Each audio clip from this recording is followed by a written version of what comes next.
Daily taste the daily. ఆశ్రయం ఇచ్చిన వారిని కాటేసిన రాక్షసుల కథ ఇది. ఉత్తరప్రదేశ్ మహోబా జిల్లాలో వెలుగు చూసిన ఈ ఘోరం మానవత్వానికే మచ్చగా మారింది. ఇంటి యజమానులనే బందీలుగా మార్చి నరకం చూపించారు కేర్ టేకర్స్. 5 ఏళ్ల పాటు సాగిన ఈ చిత్రహింసల కారణంగా ఒకరు ప్రాణాలు కోల్పోగా మరొకరు చావు బతుకుల మధ్య కొట్టుమిట్టాడుతున్నారు. ఉత్తరప్రదేశ్లోని మహూబా జిల్లాలో వెలుగు చూసిన ఘటన అందర్నీ కంటతడి పెట్టిస్తోంది. రిటైర్డ్ రైల్వే ఉద్యోగి ఓం ప్రకాష్ సింగ్ రాథోడ్ అతని కూతురి పట్ల ఒక జంట అమానుషంగా ప్రవర్తించింది. 70 ఏళ్ల ఓం ప్రకాష్ సింగ్ రాథోడ్ 2016లో భార్య చనిపోవడంతో మానసిక వికలాంగురాలైన తన కూతురు రష్మిని కళ్లల్లో పెట్టి చూసుకున్నారు. తాను లేనివాడు తన బిడ్డ అనాథ కాకూడదని, తనకు తన బిడ్డకు సాయంగా ఉంటారని ఆలోచనతో ఒక జంటను ఇంట్లో పనికి పెట్టుకున్నారు.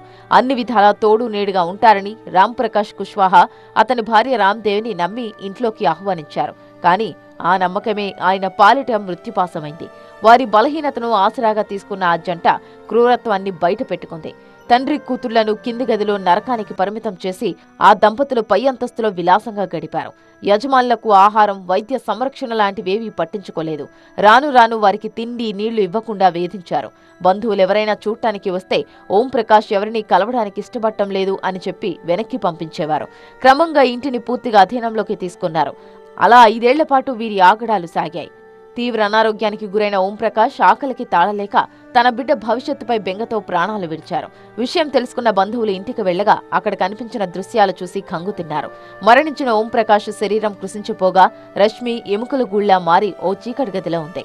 30 ఏళ్ల రష్మి 80 ఏళ్ల వృద్ధురాలిగా మారిందని, ఆమె శ్వాస తీసుకుంటుంటే అస్థిపంజరం శ్వాస తీసుకుంటున్నట్లుగా కనిపిస్తోందని బంధువులు వాపోయారు. ఎంతో హుందాగా బ్రతికిన ఆ కుటుంబం ఇలా అవ్వడాన్ని చూసిన స్థానికులు కేర్ టేకర్లుగా వచ్చిన జంటే దీనంతటికీ కారణమని వాపోయారు. డబ్బు, ఆస్తి కోసం ఇంతకు తెగించారని బంధువులు పోలీసులకు ఫిర్యాదు చేశారు. కేసు నమోదు చేసిన పోలీసులు దర్యాప్తు చేపట్టగా ఇంటి కరెంటు కనెక్షన్ను రాంప్రకాష్, రమాదేవులు తమ పేరు మీదకి మార్చుకున్నట్లు గుర్తించారు. నమ్మిన వారిని ఇలా చిత్రహింసలకు గురిచేసి ప్రాణాలు తీసిన నిందితులను కఠినంగా శిక్షించాలని బాధితుడి కుటుంబ సభ్యులు డిమాండ్ చేస్తున్నారు.